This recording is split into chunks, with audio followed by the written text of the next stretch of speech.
seems cold and bleak and you just can't take it anymore.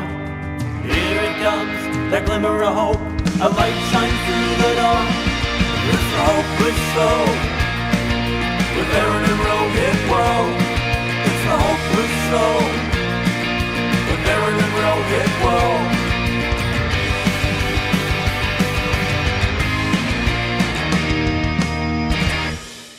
Well, this is fun. We've got Darrin Pfeiffer here, who is a music legend, a legend of radio in Canada and the US, and an all-around good dude. And I'm excited to have you, Darrin, and have you be on the show and to talk all things music. I mean, your music history goes back to, I believe, the late '80s, and when you were coming up, and also I have a soft spot for your time on Toronto radio. But Yeah. yeah, welcome, man. It's great Thank to you for have having you. me, Aaron. And we've been talking about this for a little while now, but we finally got it done. We finally, We we finally did finally, it. yeah, we finally did it. And I'm fascinated in talking to you about the your music. We'll get into some hopeless stuff in a bit, but just your music career and going back, because so many people want to make it in the music industry and their path is so unique. And how did it start for you before you were joined Goldfinger and started selling tons of records and going and playing in stadiums and big venues and all that stuff? Well, I grew up in Buffalo, New York, just over the border there from Toronto. So a lot of respect for Toronto and Buffalo being like brother and sister and brother, or cousin, weird cousins, or whatever you want to call them. So I was in a heavy metal band and a punk rock band in Buffalo, and was playing a lot in Buffalo and getting recognition with both of the bands. The metal band was called Beyond Death, pure speed and thrash death metal stuff. But that band broke up and reformed as Cannibal Corpse. Then I joined a hardcore band called Zero Tolerance, which started to get some recognition and do some big tours along with the coast with Shelter and Sick of It All. We did shows with Cro-Mags. So we started to build a bit of a rep, and that band kind of fell apart, you know. And I was in my very early 20s, and I was like, what am I going to do? I'm becoming a pretty good drummer, and I don't want to toot my own horn, but I was becoming a really fast, gnarly punk metal drummer, but I was also versatile. At the same time, I was listening to Metallica and Slayer and hardcore bands. I was also listening to classical music. That's what my grandparents listened to. I was also listening to jazz. They listened to that. My brother liked Styx and the Police and Cheap Trick and the Rolling Stones, and my other brother likes Seals and Croft and got Simon and Garfunkel and all the folk stuff, John Denver, and my sister liked the Cars and so I was exposed to everything, even ska early on. I was exposed. I loved that Specials record, growing up, and that first Operation Ivy record was amazing. So by the time I realized that Buffalo wasn't going to do it for me, I said, I'm going to go to Los Angeles. I got to go to LA. I got to like take my my talents to a bigger market. And Your LeBron James moment. I'm going to yeah, take my talents too. take my talents to South Beach. I didn't want to move to New York City because as much as I love New York as a city, and I had a lot of fun there and played some great shows at CB's, New York City, in case you've never been, in the summertime, I know you have. In the summertime, it smells like piss, and the fucking rats are the size of dogs, and it's brutal. It's just brutal there, right? When I was just there, just one funny thing that I had never seen there, even from living there, is there were a couple guys grilling a fish in Tribeca on the sidewalk. And I had just never seen someone actually with a grill grilling a full fish with the head on the side of excuse me, on the side of the road. It was wild. So yes, there's rats and fish.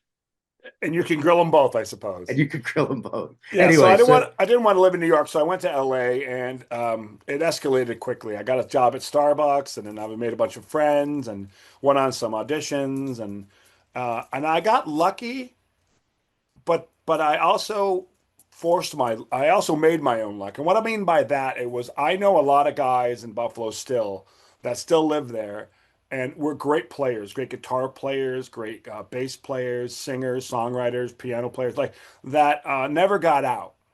They just were too comfortable with their family, with their school setting, with their girlfriend or boyfriend. They just never got out Mhm. of their little hometown of Buffalo, New York. I did. So I made my own luck by going to Los Angeles, and I got lucky because I met John Feldman, who is the singer and the songwriter for Goldfinger. And we hit it off right away.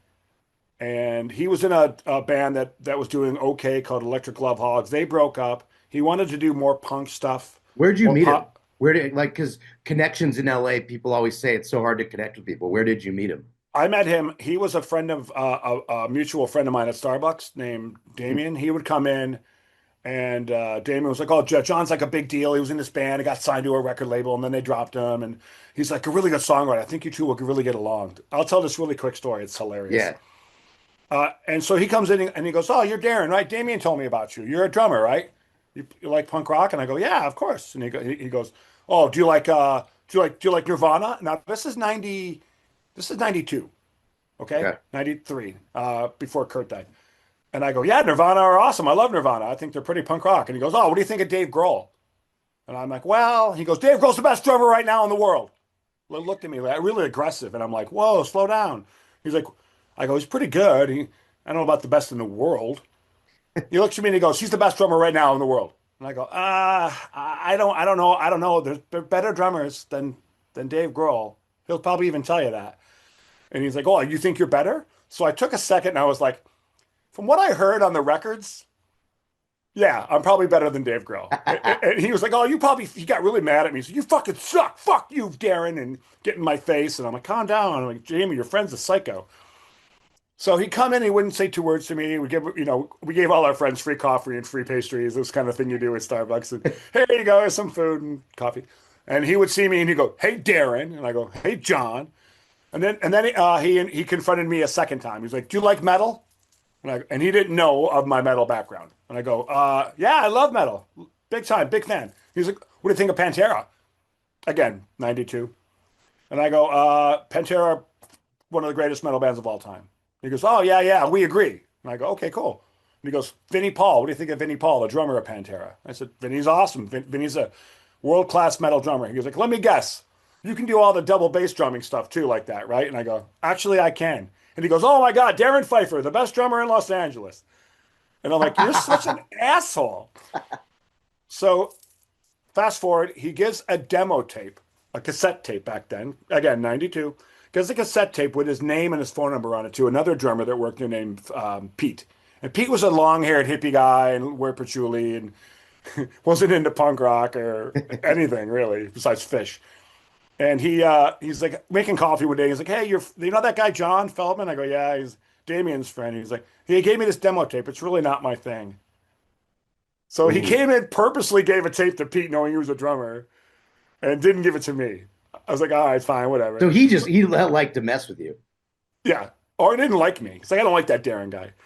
But he didn't ever heard me play. So I take it from him, take it home, pop it in, press play. There's like 5 songs on it. 3 of the songs that made the record, the first record. Oh, really?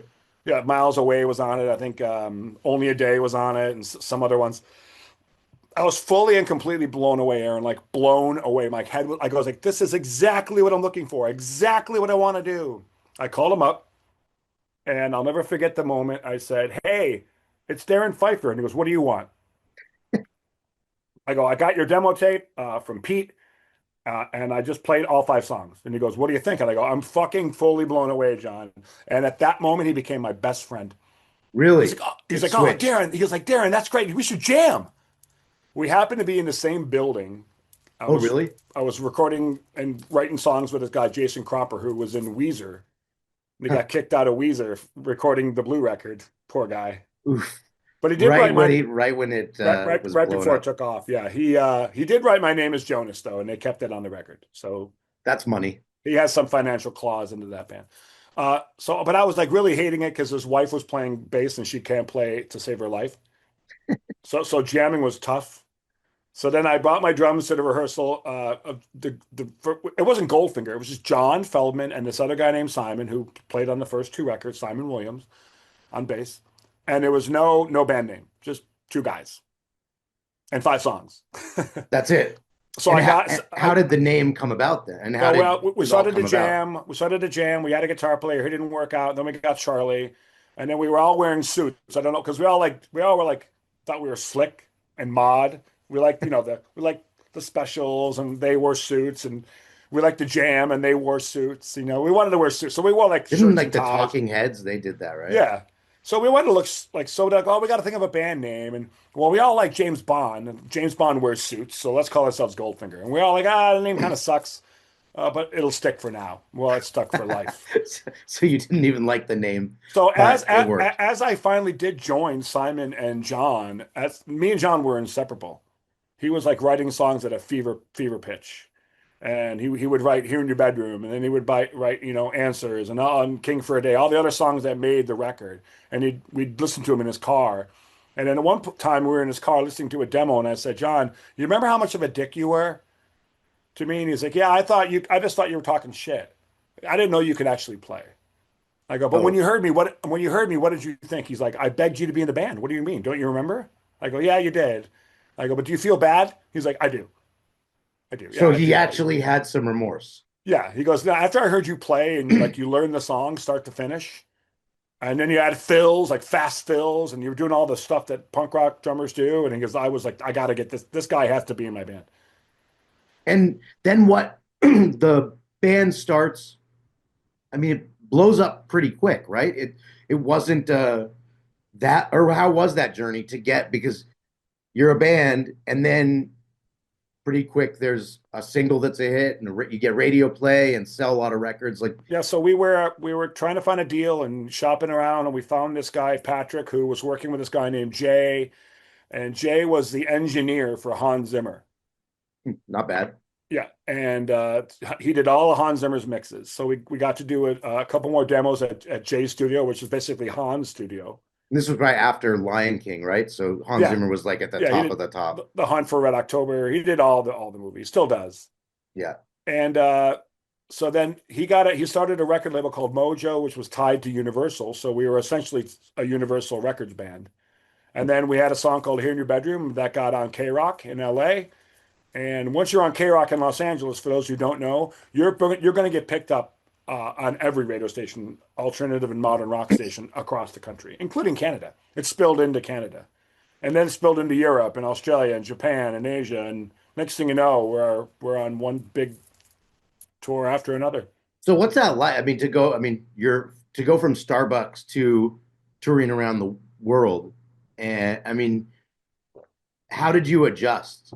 Because I find it fascinating that turn. It's a pretty quick turn from giving friends free muffins at Starbucks to playing in front of thousands of people. And in hearing, and for people not from Los Angeles, I am, K-Rock was the thing. It was and huge people got their starts on K-Rock, like Jimmy Kimmel, Adam Carolla, things like that. So it was Yeah. big, big, big deal. So what was that like? That switch, and all of a sudden it works quick. It was wild. It was fast and furious, and I didn't really want to quit Starbucks. I remember my like we were playing shows and doing shows at the Whiskey and doing shows in San Francisco and Vegas and San Diego. But then we got an agent, and agent's like, I want to put you guys on tour with No Doubt, and then you're going to go on tour with the Sex Pistols. They're reuniting, Whoa. around this time, and then they're going to go on tour with 311, and then they're going to go on tour with all these bands, like Sublime, and like it's just you play with all. It was crazy, dude. I didn't want to quit my job. My management had to tell me, Darren, you need to quit your job tomorrow. Oh, And really? I got a lot of shifts this week. They're like, just no, you're quitting your job. Like we're making money, and we're going to pay you what you get paid, and maybe even more. And so I had to go into Starbucks on Melrose, the one on Melrose, Yeah. and walk in there and be like, hey, I gotta quit. And they're like, yeah, Darren, we know, like your band's blown up. Like we're here on the radio every day. Like I go, really, I feel like I'm leaving you high and dry. And they're like, you're living your dream, dick. And I'm like, As your songs playing in Starbucks on the radio. I'm like, oh, I feel like I'm letting everyone down. They're like, don't worry about it. We'll find another barista. You know? So, so I quit my job. It was weird, and then yeah, one tour after another, and going all over the freaking world. It was pretty exciting. And what was I mean, some of the bands that you toured with are, I mean, Sublime, for example. That before Bradley died, did you get to tour with them? Oh, well, not tour like Goldfinger Sublime tour. We were on the Warp Tour, and they were on a lot of those dates. So we got And, to see it. I got to see them play every day, and I knew who they were even before like they blew up. Like we worshipped those guys. Like as a band, Goldfinger, we thought Sublime were awesome. Like they were writing really good ska songs. and were they some of your influence or in how you'd play and your songs? Because I that era of music, it was like one after another. And as you said, like No Doubt, 311, you guys, Sublime. It was just that style was so cool and popular and so many iconic songs. It's funny, people sometimes will say, "Oh, Goldfinger, that ska band," and I'll interrupt them right away and go, "No, we weren't the Mighty Mighty Boss Tones, and we weren't Less Than Jake, or we weren't Real Big Fish. Like we those were exclusive ska bands. We played ska just about as much as Rancid did, like one or two songs here and there, or no, even No Effects have a couple ska songs. Like we dabbled in ska, but if you listen to a Goldfinger record, there's pop punk, there's punk, there's a little bit of metal, there's a Mm. fair amount of reggae in there. It's literally the Clash. Like people call the Clash a punk band, but they're really just a rock band. It's a very versatile rock band that got lumped into punk because of the look.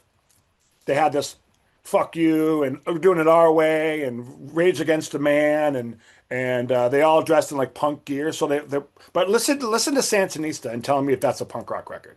I've listened to any record. It's all over the map. So I liked it that John Feldman was able to write in a lot of different styles. One minute he was a ska guy, next minute he was a punk rock guy, one minute he was a big Replacements fan. So a lot of our songs have that like that jangly, Yeah. Replacements kind of vibe. We were all over the map. So when someone said Goldfinger, that ska band, I'm like, take it easy. We And didn't wear and we didn't wear suits. We abandoned the suits really quick. I went from like wearing a suit to wearing a hockey jersey. That was my yeah, I thing. know, because that's and then how does that work? Because you're starting to do music videos at this point, right? Yeah. Oh yeah. And and MTV is gigantic at this point. So how was that like to figure out what that look is and what's going to be the look that then people watch? Everyone was watching MTV then, so it We was our label, our management, and the guys who directed our video were all telling us the same thing. Just be yourselves. Like you got to this point, you do these shows and people like your shows and they like your songs because of just what don't be something you're not. You want to show I showed up to the here in your bedroom video shoot wearing a Buffalo Sabres jersey. I that's went on very Conan you. O'Brien wearing a Buffalo Sabres jersey. Like that's just and then John wore a nice shirt and Charlie looked like a dirtbag LA rocker and so we all had our own little thing and it worked at that time. You didn't really have to have a style to be like to fit into that Warped Tour kind of punk vibe. And then your style did change a bit, or you kept growing. How do you decide as a band to, in order to keep, keep churning out hits and albums? Because you had a run where different styles of your song, like you had Superman, which was different than here in the bedroom, right? So Yeah. how are you deciding which ways to go and which directions to take the band? That was all John Feldman. And I mean, again, over the years, the troubles that I've had with John or Charlie's had with John or Simon's had with John, John's always in the middle, like, and it can be difficult being in a band. Ask anybody that's ever been in a popular band. It's a lot of fun, a lot of work, but also can be a lot of trouble. But And I will never, ever, ever, ever, ever shit on John Feldman for his ability to write a song in literally any style. And he's proven that now past Goldfinger. Like he's writing songs with Hilary Duff and he's writing songs with Black Veil Brides and he's writing songs, of course, Blink 182 was a big thing. And then he did Avril Lavigne for a little while recently. He can write. Now he's doing like with his label, he has a label called Big Noise and he's doing all kinds of like emo pop So keyboards, so he strings. can just do he can No, meld into yeah, whatever it might be. he's an insanely talented songwriter. So whatever mood John was in, he wrote in that mood, and he still does. And but for me, it was exciting because like John would write a song and it would have like a Let It Be feel, but like a pop kind of punk Let It Be, and I'm like, this is amazing.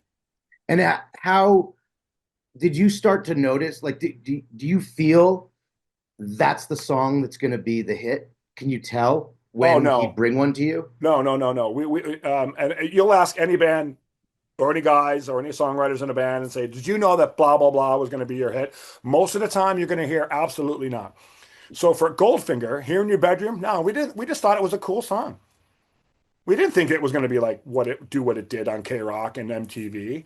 Superman, we didn't think Superman was going to be like this big hit as it was. Same with Here in Your Bedroom, and then obviously what it did with Tony Hawk Pro Skater and blew up on that platform. We didn't know that. Open Your Eyes, the another single we had, or 99 Red Balloons. Like we didn't know those songs were going to do what they did. We just thought they were cool. And actually, 99 Red Balloons is fascinating because I actually thought I didn't even know there was an original one. I thought like the But we wrote it. you guys wrote it, yeah, because that was the popular version. So how do you decide, or John, like how do you decide how to give it a totally different flavor Well, than for the that original? song in particular, we were on tour in Europe with the Bloodhound Gang. Huh. Right when their big single, "The Bad Touch," was out. Yeah, You know, you and me, baby, ain't nothing but mammals. We were on huge. tour, and they were playing 8,000 seaters, 5,000 to 8,000 seaters, and packing the joints on one song. And Crazy. we're like, and they're a great band, and they got a lot of songs, but like, um, we were in the bus one day after a show. We're like, how do we get big in Germany? How can we get big in Germany? And then I think it was John that said, let's cover 99 Red Balloons by Nena. So we all picked up guitars and we're like learning the chords. And I go, but it's got to be heavy. It's got to be like, dun, dun, dun, dun, dun. It's got to be like Corn, like, so we came up with the Corn intro with the heaviness and then dun, dun, dun, dun. And then the verse is pretty straight ahead, replacements, punk, just kind of trudging through the verse. But then it goes back to the dun, dun, dun, dun, with the heaviness. And then we got home, we recorded it, and our label loved it. They're like, this is gonna be a big hit. And it turns out it wasn't as big as Here in Your Bedroom, but it made a dent. Yeah, it was a popular, and you guys had a run where, excuse me, I'm hoarse today. Everything was it was like one thing after another. And does that start to grow on the band? And is that where the friction starts? Yeah, Because there's so much success. yeah, yeah. There's certain egos start to develop and certain rubs start to develop, and And you is start off as like three, four brothers that are all for one and one for all, and then it kind of splinters into factions and cliques, and two people like this guy, and other two people don't, and then it just and kind of befell us. and when did you start to realize, oh, maybe this, you know, isn't going to be it might be time to leave? Well, I moved to Toronto in 2002. Got on the Edge 102.1, Hmm. the Edge Course Entertainment around 2004. And Goldfinger was slowing down significantly because that's Also a when, popular, just so because I'm as a also Torontonian, another popular station. yes, the 102.1, the Edge was the K Rock of Canada, basically. Yeah. If Toronto, the Edge played 102.1, the Edge played your single, it was getting played from the Maritimes all the way to Victoria and everywhere in between. That's how much influence the Edge had on modern and active rock. The only difference is, for whatever reason, the Tragically Hip only played, they never transferred over, which is like one of those weird things where this huge band in Canada, it's happened a bunch of times, but that one in particular did not transfer over. What, to the States? Yeah, to the States. It just Well, didn't. they did in border towns like Buffalo and Detroit and Chicago. They played some big rooms in those in those cities. But in Los Angeles, I saw them play at the House of Blues on Sunset. Me too. And I was like, I can't believe I'm seeing the Tragically Hip at the House of Blues. This is And in crazy. Toronto, they played the Skydome. Oh yeah, they would play Sky Dome or at least a couple nights at the hockey arena. So then, yeah, so you decide So you're I moved to Canada in 2002, get on the edge in 2004, and at that time, John was starting to become more and more enamored with producing. He was becoming more and more enamored with being the guy that helped a band become nothing to something. And I don't blame him. He's a talented songwriter. He can write in almost any genre. So, but we were like bitter, like, oh, we need to tour because that's how we make money from touring and from merchandising sales. And we still recorded and put out records, and there was an occasional tour, but it was only like a week here or by the most 2 weeks there. And I was getting into the edge heavily and getting really into radio. I started tour managing in Canada. I started to get my feet wet with doing for the financial side of the music industry with tour managing Billy Talent, Metric, Death from Above, Mastercraft, all the Canadian stuff. Got to hang out with the Salads a lot, and then finally eventually joined that band, which is the Canadian yeah. Goldfinger, really like punk ska. It was a lot of fun. But as time went on, I started to realize this is not fun anymore. And around 2000, I moved back to LA in 2012, and by 2015, we weren't playing more than between 5 and 7 shows a year, Oh, so it was and it was really done. really bad. And then me and John came to a head, and we split, and I haven't gone back since. But the good news is, me and John have mended our fences, and we have coffee, and we text each other and crack jokes, and uh, we came out on the other side good. Whether or not that leads to a reunion remains to be seen. And it's good so you're back at your Starbucks days of just being at least Well, comrades to a degree. yeah, well, yeah, yeah. Well, I didn't go back to Starbucks. I mean, I got No, a you job. didn't go back, but you and John's relationship I at would. least I got love back. that job. I was really, like I told you earlier, I was really bummed to go because I knew everybody that worked there. I was a manager. I was making good money. I was only working from like 6 to 2, so I could like go home. I can go home and nap and then rehearse. You know, um, I got the coffee for free, snacks for free. I was stealing money from the company. I won't go. I won't go into detail. You don't want to get I hooked up with a couple of the girls. I don't want to indict myself. I hooked up with a couple of the girls that worked there. One of them became my girlfriend at the time Goldfinger broke. So I was putting Visine in people's drinks. what? So if you put Visine, for your eyes, in Yeah. two or three drops in someone's drink, it basically turns your stool into water, and you get the runs.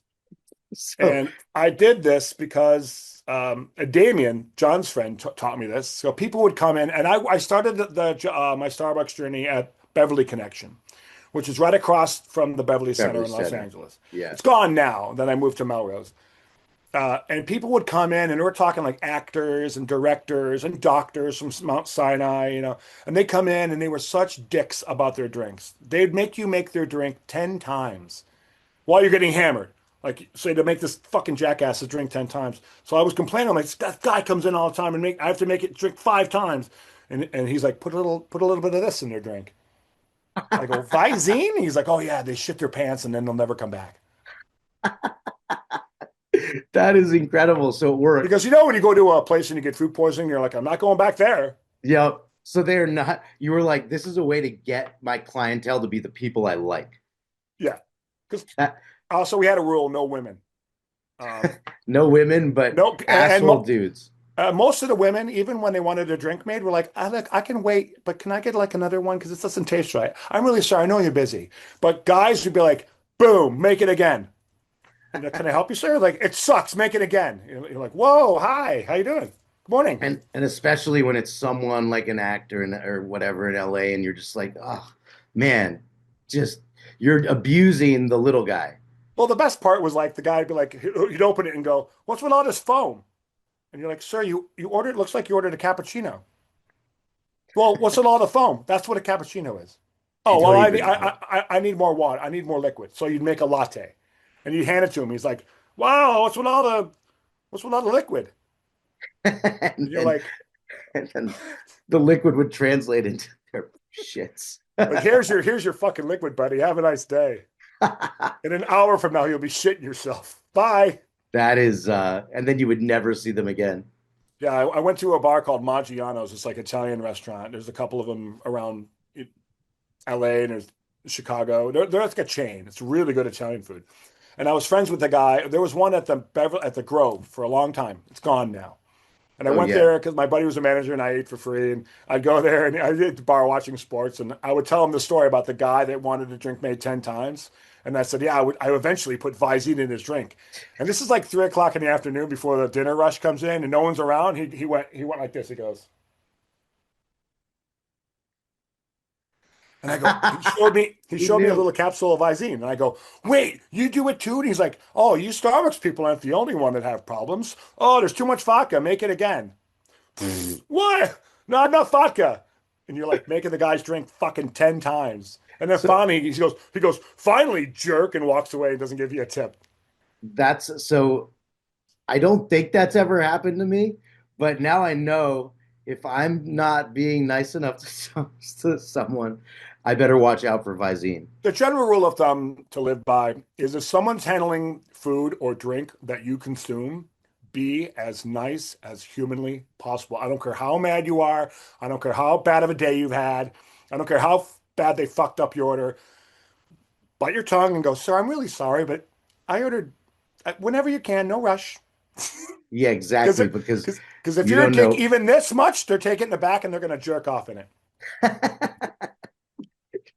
Wait, uh, wait, what? I didn't know that foam was going to be in my on my steak. Yeah, there you go. This tastes salty.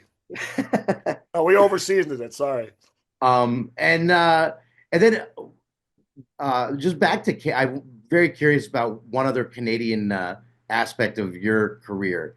There's a band that also was kind of a known disaster of a band that you were part of, Sum 41, which was super popular and did translate, unlike what we were talking about tragically hip, translated and became gigantic in the US after starting off in Canada. But then also part of they were also like the TMZ, but their lead singer was on TMZ all the time for different drug problems. So what was that like to join that band and be a part of this sort of somewhat train wreck?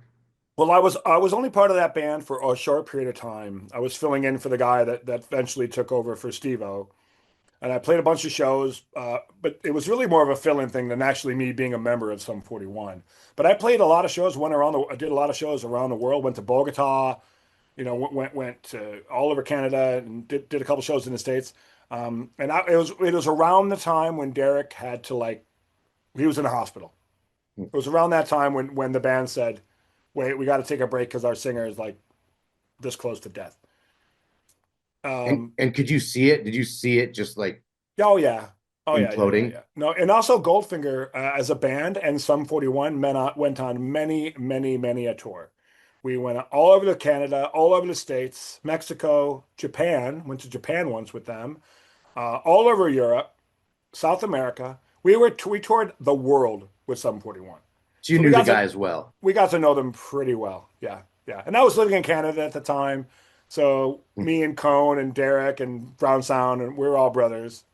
And did you see, because when a band has a problem like that where one of the people is not going so well, did you see it?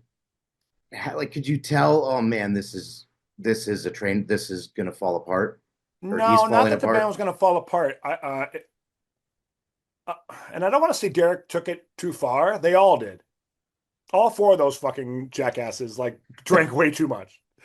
And I loved it because I was the only one in Goldfinger that wasn't sober. Everybody in the band was sober except for me. So after the show, the party was in 741's dressing room, and it was crazy. They drank too much. They did too many drugs, and but I think Derek, as the guys got older, they started to realize, hey, I can't drink like this anymore because I'm getting older. And like as you do, I know I did. And when I got older, I don't drink like I did when I was in my 20s. That's for sure. I think Derek just kept going. Yeah, there was no stop button, right? No, there was no stop. He just kept going, and And he almost paid for it with his life. So but touring with them was otherwise, I mean, there was drama, but it was a fun experience to No, at there least wasn't be any part of it. drama really at all. I mean, Derek would drink a lot, but other than that, me and Cone, Brown Sound, and what's his name from Gob was in the bands at the time, and we had a lot of fun. The shows were great. The songs are great. And yeah, Fat Lip is their like huge Yeah, classic. like again, I toured with them as with Goldfinger, so I got to hear like In Too Deep and Fat Lip and Motivation, like all their hits. Hmm. So when I finally got a chance to rehearse with them and play like a show, it was so much fun. Yeah, then you got to be a part of it and add your flair to Yeah, the and I actually did one show at Billy Talent too. They couldn't, Aaron, the drummer, couldn't do a show, and I filled in for them. And again, I tour managed them. They were my buddies. I knew that I was working at the Edge, so I heard every single like 1,000 times. At the rehearsal, I didn't even have to rehearse.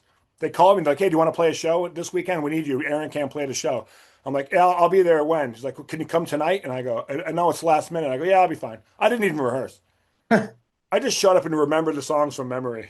and then well that's the talent where you can go toe to toe or beat Dave Grohl.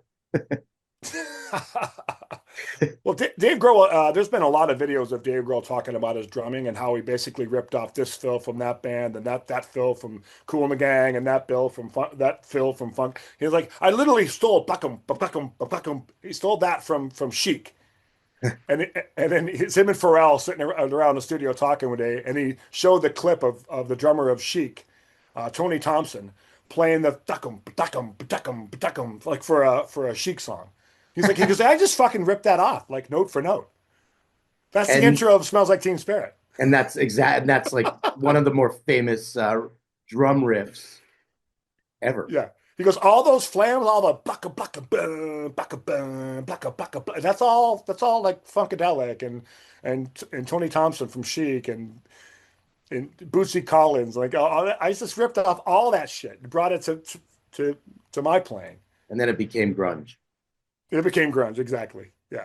No, the musical journey is fascinating. And uh before we just get into a few hopeless topics not related to music, I I think it's really fun what you're doing. These kind of super group things that you're doing now with punk rock karaoke and just where you get to play with all kinds of people and do uh, yeah, just these adventures. I know that you love even on you did a cruise and stuff like that. What's it like to now be doing that where you get to play everything? Punk rock karaoke, just for those who don't know, are a bunch of guys in a band from well-known punk bands. It started off with Eric Melvin from NoFX, and was and then Greg Hudson from Circle Jerks and Bad Religion, who's still in the band. Jennifer Finch from L7 was in the band. Mark from Devo was in the band for a little while. And then now it's Randy from Pennywise on bass, Stan Lee from the Dickies on guitar, Greg still on guitar, and me and my story on drums. And before that was Derek O'Brien, who was in Social Distortion. So it's like basically all these guys from these really famous punk rock bands. And we got about 75, 80 songs, and we go and we play, and people jump up and they sign up for songs like the Dead Kennedys, Misfits, The Clash, Circle Jerks, Bad Religion. The list goes on and on. And we just get up there, they get up there and sing, and we play. And be, because you don't know what you're going to get versus when John's your singer, Derek's your singer, these guys, you know exactly what you're getting. Punk rock karaoke, it's a crapshoot, right? So It is. are there sometimes just some absolute disasters? It is. And that's why I took it upon myself, because for those who don't know music and those that do, the drums and the vocals have got to be locked in. Bass playing can go a little this way or that way. Guitar playing can go a little that way or this way, but the drums and the vocals have got to be locked on. I mean, just look at, like, here's an example. That song Motivation by Sum 41. Motivation, such an aggravation, intimidation, da, da, da, da, da, da. It's got to be fucking locked on. If it's not, everyone's like, what's going on? What are we doing? So I took it upon myself when I joined the band and played a couple shows when singers were like way off to learn all the words. Most of them I knew, but some I didn't. I had to learn. So I'm playing, and if some most of the time, Aaron, they're good. They're good. Okay. They know the song. Their mic technique might not be good, like they're singing like this, Right. So they don't know as how to opposed to play like it. that, Hmm. And that's the sound guy's, you know, problem to fix. But when someone's like either drunk and way off, or just doesn't know the song at all, or they're scared, I get on the mic and I fix it. I put the train back on the track. So you get them, so their performance is better than the audience doesn't realize that it's the train wreck that you've picked up that it might be. Oh no, no, they do. They can tell. Like they can hear if the singer's off, and they're like, "What's going on?" And then I jump on the mic, and my mic's hot. Like I tell the Okay. sound guy, make my mic as hot as the center vocal. And they always go, "Okay, why?" And I go, "You'll see." So is there at least one a night where Oh, you're, at least one or two. Lately, we've been pretty lucky. It's been 98% amazing. and It's that's 90. what's crazy is when do you get, are there some that get up where you're like, holy shit, like, why are you not a star? Exactly. And then when that happens, there's like two or three of those a night, and we'll all stand up and just be like, "Holy Damn. shit, you are phenomenal." Yeah, So, so I've seen some concerts where people bring up someone to sing and sing one of their hits. So obviously they know the song because they're at the Green Day show. I think I saw do it. And they're good. The people who they get up, they're good. And I've always wondered what would it be if they sucked. You get up and you're I've at seen those Green Day videos, and they used to do a song called "Knowledge" by Operation Ivy. yeah, Uh, Now I think they do "Time of Your Life," that's the one. which is their song. That's the one I've seen them do. I And the think some of people them might be plants because sometimes they get up there and they're just like so good. That's what I've wondered. Like, are they a plant, or did they at least talk to them beforehand and Yeah, say like yeah. test it? Because when you see Green Day, like I saw them at Outside Land, so there's 50,000 people, and if you screw that up, there's at least there's going to be 10,000 videos of No, it. they probably vet it for sure. Okay, so that's what I was wondering. It happened to me one time at the ACC in Toronto. I got a call. Hey, do you want to play drums for Shania Twain? And I'm like, what? I'm like, well, just come down to the ACC. They need snare drummers. So she has a song called "I'm Out of Here." If you know familiar with her hits or not, but and there's Yeah, like this. There's this marching snare drum part in the chorus. yeah. So See, that's a huge hit. I know that. the drummer met all these people in the dressing room and had to play this like syncopated rudimentary part, which was a piece of cake. I nailed it, obviously. Duh. And a couple of guys did, and they're like, okay, you. So they got 12 people, and they set them up, and their stage was shaped like an egg. So three, three, three, three. And it was me and a father and son. And I had a strap. I actually had to get I took my hockey, it's funny, sorry. I took my hockey skates, my hockey bag was in my car. I took my skates, my strings out of my skates, and I wrapped it around my neck and tied it to the snare drum. That was my That strap, my hockey skates. that's So I'm playing. good Canadian.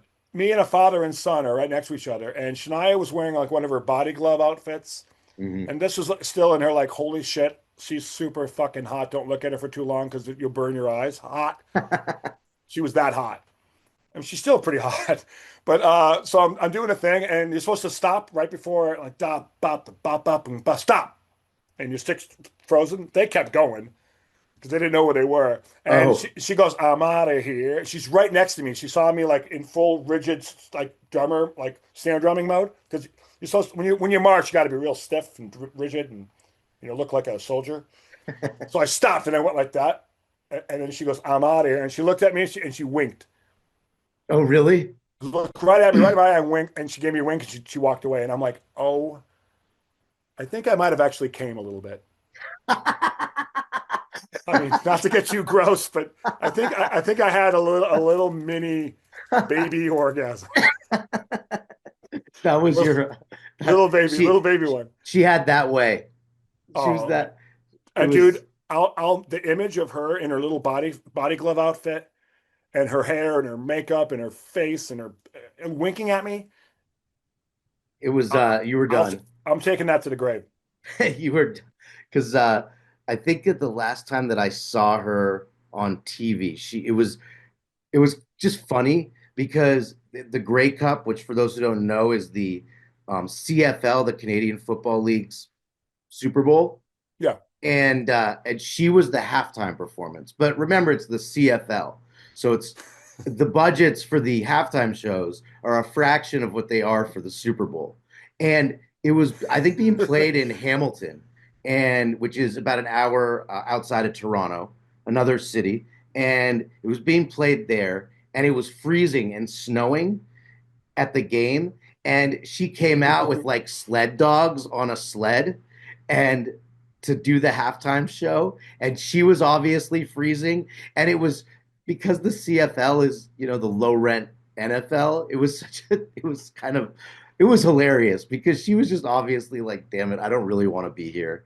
But she was playing the halftime show at the Grey Cup, and it was just, you could tell she was just absolutely freezing and definitely not winking at anyone. She was just like, how quickly can I get out of here? Yeah, I want to get through this 3 minutes and get back into the dressing room. And get back in the dressing room because I am absolutely freezing. Well, so let's go to a couple of things that first, I guess music related, but I'm curious where you see maybe hope or hopelessness in the current state of music, and also like how AI is influencing it, and where we're at in the music industry and with music today. Okay, so obviously when I started in 92, 93, compared to where we are today is night and day. It really is, two sides of the spectrum. Back in my time, getting signed was pretty easy. There were A&R teams, there was A&R budgets, there were expense budgets, there was money flowing all over the place because music was valued back then in the 80s and the early 90s, even into the late 90s. Like music was valued. You loved a band, you bought their record. Right.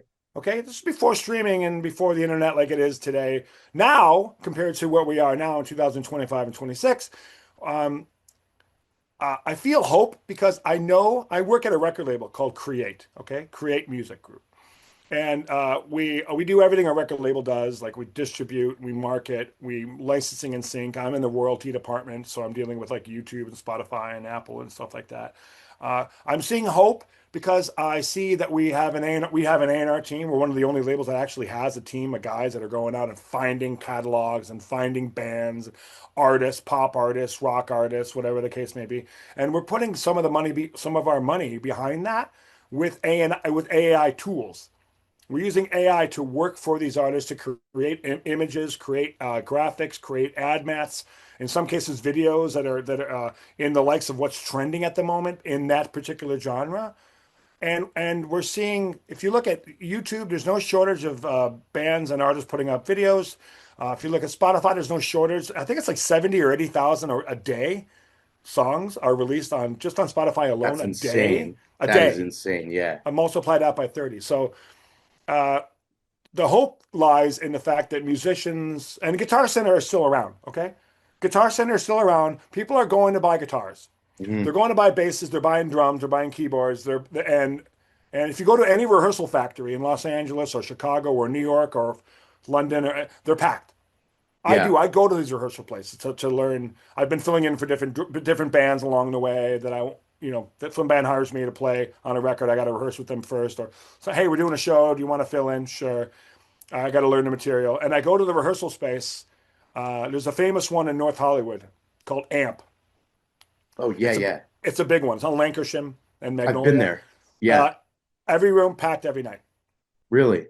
Yeah. Musician's Choice in Culver City packed every night. Like all these places, SIR expensive, but packed every night. There's no shortage of musicians or groups or bands or artists that want to taste that success, that musical success. And they're utilizing AI and they're utilizing like labels like Create, and they're utilizing these tools that are at their disposal to try to get them exposure. But it all comes down to writing. You can have the greatest label, you can have the greatest instruments, you can have the money to rehearse 7 days a week, but you gotta learn the craft, learn about songwriting. And Um, and do you feel that's that the we're hardest part. losing that? Is some of that going away, or do you think that we're still getting the No, we're same getting level of songwriting? no, yes and no, because even when Goldfinger was out, we succeeded, Real Big Fish succeeded, Blink 182 succeeded and then took it to the stratosphere. Yeah. But they were writing better songs every record. We were writing better songs every record. Like we had John Feldman, who again is hyper talented. We were really lucky in that regard. Um, and Where there's no he short. actually wrote, didn't he He wrote write? He wrote he California, right? For the album for the Blink 182 album. he co-wrote that record with him. Wow. So Mark brought a lot of songs, and then I think who was Matt Skiba was in the band at the time. The guitar player from Alkaline Trio was playing you in Tom's stead, and so he's a songwriter too, obviously with Alkaline Trio. So yeah, John's just a very prolific songwriter. But staying in the punk realm, there's a band that I'm really excited about. I want to promote. Yeah. They're called 666, not the number, but SICKS. It's like a Okay. 666. Okay, six SICK. And their singer is this blonde girl, really pretty blonde girl. And I put out a couple of because I have distribution through Sony. I have a record label called High Four Records, which I named after The Simpsons High Five. High Four. That's funny. It was in The Simpsons, like Bart and Homer were grifting on the pier, and they took some guy for some money, and they're like High Four. So boom, record. Yes. That's a name you're more proud of than Goldfinger. I'm more proud of when I say, "Oh, what's your record label called?" I go, "It's called High Four Recordings." They're like, "Oh, The Simpsons," And they know it. and Yeah, I'm like, that's good. "Yes." You know that episode. So Yeah, anyway, so you were saying, I released this two singles from this band. One called "Turn Off the Radio," "Turn Off the TV," and the other one was called "Witch Boy," and they're really catchy little numbers. And this is one of the bands that asked me to fill in for them recently because their drummer quit. But the songwriting of this girl, Madeline, the singer, has gotten better and better and better. I even told her, I'm like, Madeline, your songwriting is getting infinitely better. Not that the songs I put out were bad; they were great. But the new songs that I'm learning, they're just incredible. and so and are they playing? Are they doing the like the Whiskey and those kinds of places? They're opening for bands all the time. So I actually might be in the band. The drummer like quit officially. Oh, so you might now get I might to. actually be playing with them a little more often because I love them. I just think they're great. So we're seeing growth in songwriting in this one example, and I see it all the time with my record label Create that I work for. So I'm seeing artists that come in and I see their sale going up because I do the royalties, right? So last week they made or last month they made 7 grand. This week they made 14. What happened? So I'll listen to a single and I'm like, oh, that's a banger. And so then you can identify. Okay, this is one that you see the royalties going up, so you actually can tell. Okay, this is working. Well, what works is they hone their marketing skills, whether it's with or without AI. They hired a manager that had a lot of ideas. They hired a marketing person, like a social media person, to get their social media up and going with TikTok and all the other ways you can get out there and get exposed. But it really does come down to songwriting. And you can have you can have all the money in the world and put all the money in the world towards all these things I just mentioned. But if the song sucks, I'm sorry, the song sucks. yeah, and it's not going to be a hit because Nope. people are not going to not going to. It'll get seen by a lot of people. A lot of people worldwide will see that song and go, okay, that sucks. And that's it. And they're not going to share it, and it's going to be dead. So with that, people have come up to me from time to time, Aaron, and said, well, how do you write a good song? I Yeah. go, an excellent question. Study songwriting. Study composure. If you like let's say you like Green Day. Study how Green Day write a song. Like they skip a verse, like the Ramones used to do. Like like study the structure of the song. Study their melodies. Study their chord progressions. What chord do they like to use? What key do they like to sing in a lot? Like, and then if you really really like a band, try to get in touch with them. Like if you like the Killers or the Strokes or whatever, like try to get a hold of them and go, hey, I'm a big fan. Like, tell me how you wrote every night or last night. If you're like a Strokes fan, what went into last night? And Chances do you are think these they're guys. receptive? Oh yeah, I mean, yes and no, I guess. I mean, these bands are have a lot of time on their hands. Like, when's the last time a Strokes put out a single? So they're probably on their phone in the bathroom going, "This guy asked me a song about songwriting. That's cool. Hey man, nice. Thanks for the message. Yeah, this is how I wrote last night." You know, And then you're getting you're what could getting be life-changing feedback. advice Yeah. just because you're actually reaching out. Yeah. Or even if you go to see a show at the Whiskey or the Roxy or the Mint or the Troubadour and you see a band and one of their songs resonates with you, walk up to them and say, how did you write that song? How did it come into your head? Tell me everything. Yeah, and then usually they'll want to because you're talking about your craft. It's Whereas, like, yeah, Nick Hexum from 311, 311, right? oh yeah, Massive rock band. And I'm a huge Amber. fan. Amber is Big their hit, big biggest hit. hit, right?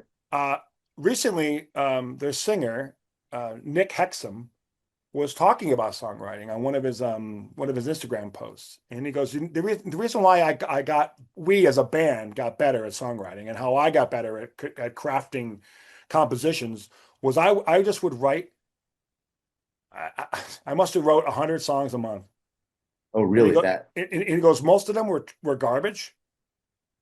But now I'm starting to listen to some of the earlier demos of songs I thought were garbage, and they actually weren't that bad. oh, so he realized. But he goes, my point is this. He goes, my point is it's like a muscle. If you exercise it, it will get bigger. It will get stronger. And same with me with drums. I used to play the drums 6, 7 hours a day when I was living in Buffalo. Like just And constantly, just ripping and playing along and like studying videos and studying books because back then there weren't many videos. The videos were on VHS. We didn't have and the phones like we have now or tablets, but so I would study the rudiments and I'd find drummers and I'd see them. I would do that with drumming. I'd see some guy doing a fill at a show and walk up to him and go, that third song, that Bonham thing you did, like what was that fourth note? He's like, oh, it was like and then you get to hone he in would on tell it. me, I double pedal. I did this thing, and it goes, and he slow it down. It's like, oh, so it's 5 strokes. He's like, yeah, you heard four, and I go, I thought it was four. He's like, no, it's five. And then you've all of a sudden got advice that then you can take and use it Well, for I your. would sing it. I'd be like, and the Thompson, and I go back to my kit the next day. I'm like, it's in five. Okay, I know that. And I'd play it, and then I'd speed it up, and then it'd be part of my vocabulary. I'm like, oh, now I got this. So now when I'm in a band and I need to come up with a fill that's in five, I got that. And it's like it's free wisdom to then that it's kind of like sharing magic secrets. So you're getting a little bit of magic that you get to then Yeah. take on the road. And most musicians, songwriters, guys in bands, gals in bands, if you walk up to them and you're like, listen, that song was a banger, or that fill was amazing, or that guitar lick was so sweet, what did you do? 9.99% of the time, they're going to go, oh, wow, thank you. It's like this. And some of them will even pick up their guitar and show you.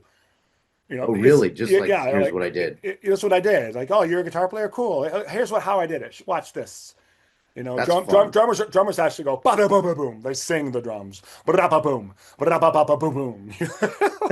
And it starts with the left hand, and you do on the floor tom, and you go to the kick and the snare. But and and I mean, that's I have never ever run into a situation where I asked a guy how did a lick, and he said, "Fuck off." Never ever in my life. which is pretty cool. And you don't think of it that way. So same with They're on the songwriting. stage. Yeah, but But if you why walk up not to a ask? guy or a girl at a show and you're like, that song's amazing, like, well, how did it come about?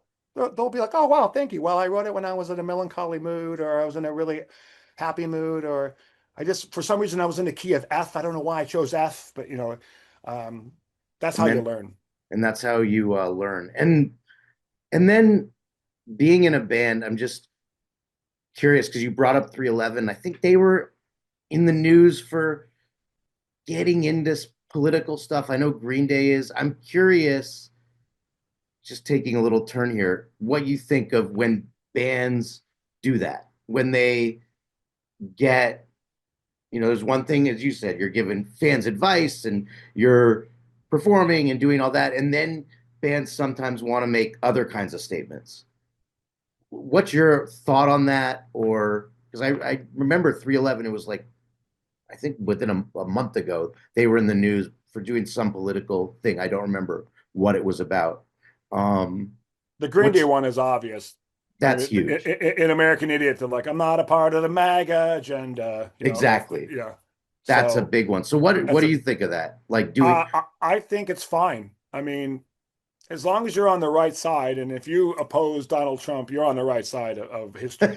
I mean, there's people probably listening that are like, "Well, I voted for him." It's like, okay, that's fine. You made a mistake, and in time, you will see that you made a mistake. And history in time, 10, 15, 20 years down the line, we'll look back on this time and go, "What a shit show." Yeah. All the people surrounding him were just enablers and shitty people, and the laws will be changed. Everything he's doing can be undone. All the harm that's being done right now can be undone. But this goes back to the 60s and the 70s. Like these bands, they wrote songs about war and in the Vietnam, opposing the war in Vietnam, or opposing this political movement, or getting behind the civil rights movements of the 60s with Martin Luther King. So in Green Day during the entire Bush administration was singing about how much he sucked. Yeah. And now here we are with Trump. So Well, all music American is, Idiot was the like yeah, anti-Bush album. uh, all uh, all music is, and all art is really, whether it's painting or drawing or sculpting, or in this case, music, is a reflection of society. So this guy or this gal that wrote this song is sometimes they're writing about their personal experiences. That's what a lot of songwriting is about. Like, hey, I fell in love, I got hurt, or I'm in love and it's wonderful. But some of it's like, hey, this is going on in the world and it sucks, or this Yeah. is going on in the world and it's great. We finally have civil rights, like finally after the struggle. Or Uh, they want to sing like Neil Young wrote a song about an incident in Ohio. The song's Ohio. Like there's things that are specific to a certain moment or incident that they're inspired to write about. Yeah, and And that's all it is. Art is a reflection of life. So why shouldn't music be included in that? yeah, it is fascinating when it comes up, and it's come up a lot. I mean, I've seen it in different concerts I've just been to. Um, a lot of anti-Trump sentiment, things like that. Or I think if certain concerts you go to, you might have pro-Trump sentiment. I mean, you can have I haven't heard that yet. well, uh, more. I think in a different genre. Um, there's more of that than in the genres we're talking about. Well, also But remember the Dixie Chicks? They came out and said we're embarrassed to be from the same state as George Bush, oh yeah, and they got vilified. They got dropped off of radio, and it was a tough time for them. It was really really tough. But they came out on the other end. Everything's okay now. They're called the Chicks now yeah, no more for, Dixie. for whatever reason, and but they took a lot of heat for that.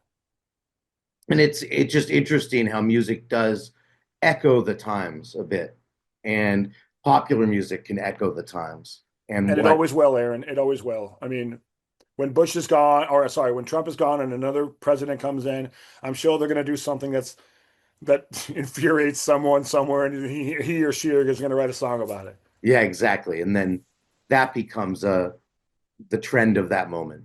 Yeah. And and I guess the last thing, because I know you do it, it's one of the things that you do in the many things you do, um, is sports. And you're a huge sports fan, Well, I and got the saber hat on today. you've got your hometown team, and I just want some predictions from you. And I know you do your own show that we can plug as well, that you've gotten a lot of hats from.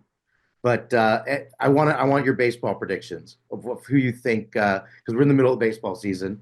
We talk about all depending on the season, we talk about what's going on. So do you have predictions on who you think is going to win it all? Second half's coming up.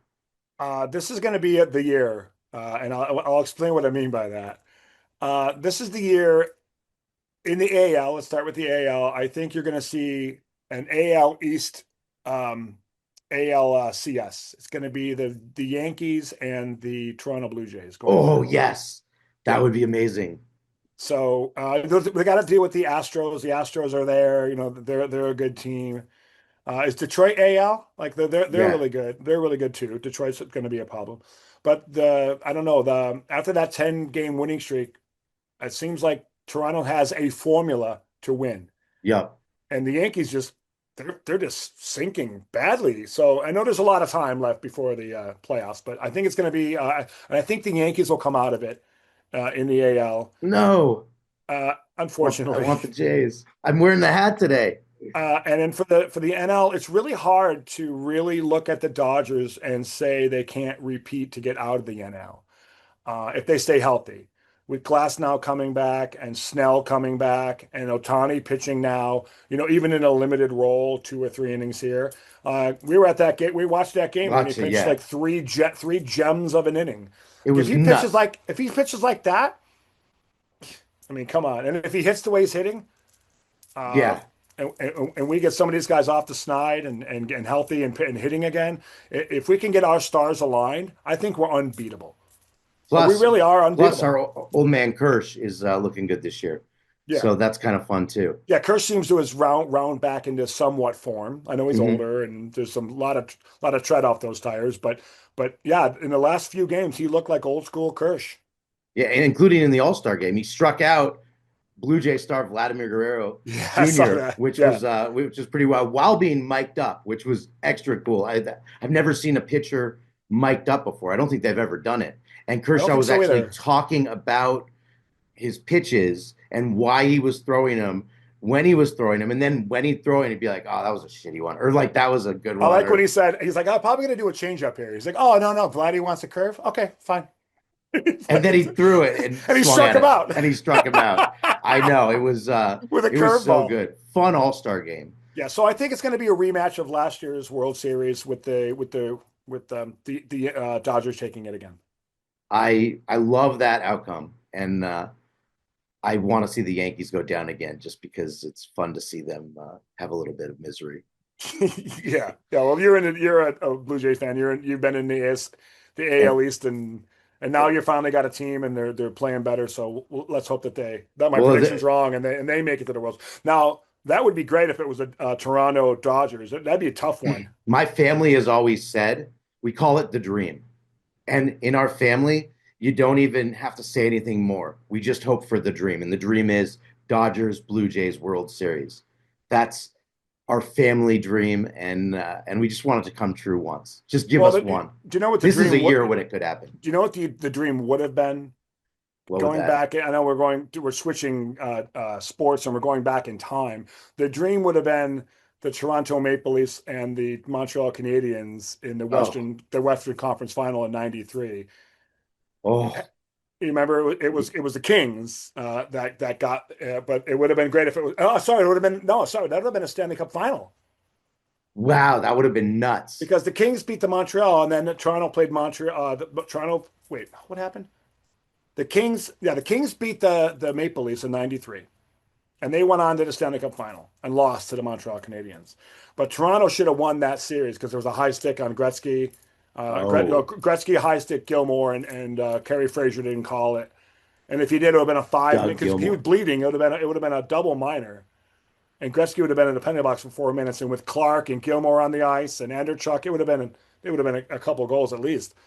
That Um, damn and the finals would have been Montreal Canadiens, Toronto Maple Leafs. And that would have been the dream. which we just, it's lucky if we get a Canadian team anywhere. No Canadian team has won the cup in 30 years Since '93, the Montreal since Canadiens. then. Yeah. So Yeah. it's 32 years, which is pretty insane. Well, But I again, like I it. mean, I mean, I'm a homer. You're a homer. But I mean, you look at the Dodgers and their guys. Again, health because all teams deal with health. If they can stay healthy, they are unbeatable. I, If your rotation is Yamamoto, Kershaw, Otani, Snell, Glass now, forget it. yeah, and then the biggest problem is the pen, but uh, prediction could be wrong. In the playoffs, I could see Otani being the closer, but being like a 2 inning closer. And come now, I don't know how he'd warm up. The only problem is how do you hit and then warm up to go into a game? Well, they But could put him in a reliever role too. that's what I mean. He could be a reliever, Well, you're talking except closing. he could relieve, close. But how do you then warm up when you're also hitting? Like I don't know how they do it, but he's changed the rules on everything. They But he's said, doing it. He did it with the Angels for a number of years, and he's now doing it with the Dodgers. He throws a bunch of baseballs and then goes into the dugout and picks up a bat. yeah, it's He's crazy. also not a little guy. He's big man. He He's a is big a man. he is a behemoth. Well, I really do hope that that World Series comes about. I hope the Jays Dodgers comes about, but Yankees Dodgers would be fun to see that I kind of rematch. don't because I mean I want the Jays to win because I like the Jays and it'd be nice to see them win another World Series. But then again, I live in Los Angeles and I'm a massive Dodger fan. I don't want to have that dilemma in my mind, in my spirit. Well, what I want the rematch. the Yankees Dodgers, which I'm sure MLB wants because it was a huge.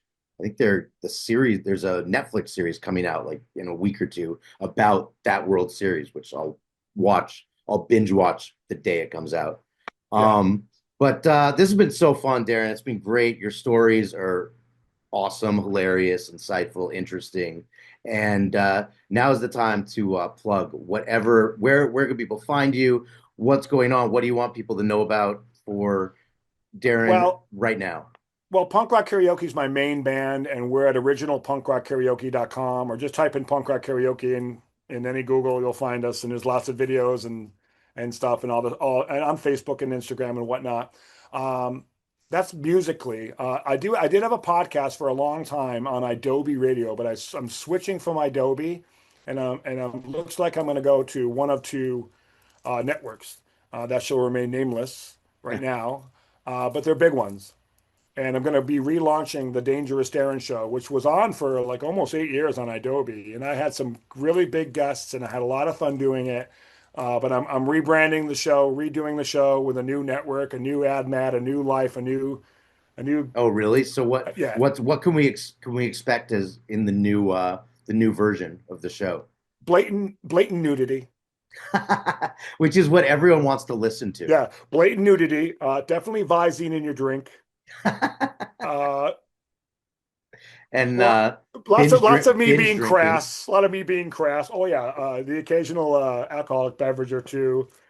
It'll be a lot of fun. It'll just be silly and just be interviewing people from sports and music and literature and just having a lot of fun doing it. So I guess lastly then, is there an interview that you could think of that you'd want someone to go back and listen to that's one of your Yeah, favorites? a couple. Tony Hawk. I did Tony Hawk a couple times, and that was a blast. Talking about skateboarding, the history of skateboarding, and how skateboarding and punk rock have been married from Hmm. the beginning. How they came together like peanut butter and jelly. I did 4 episodes with Neil deGrasse Tyson, the world-renowned Yeah. astrophysicist. I've had Will Wheaton on a few times. I've had Dr. Drew Pinsky on a few times. I've had Fred Armisen on a few times. He's a lot of fun to talk about with punk rock and comedy. And Yeah, because he's actually a good musician too. yeah, he's a good he can play guitar and he's a pretty good, decent drummer and yeah. So I'm looking forward to getting those guys and back on the show again and launching it up. So look out for Darren doing that and punk rock karaoke. And man, this has been a blast. And I hope you come back and bring it soon again because this has just been really fun to have you. When the world seems cold and bleak and you just can't take it anymore, here it comes, that glimmer of hope. A light shines through the door. It's hopeless so with Aaron and Rose.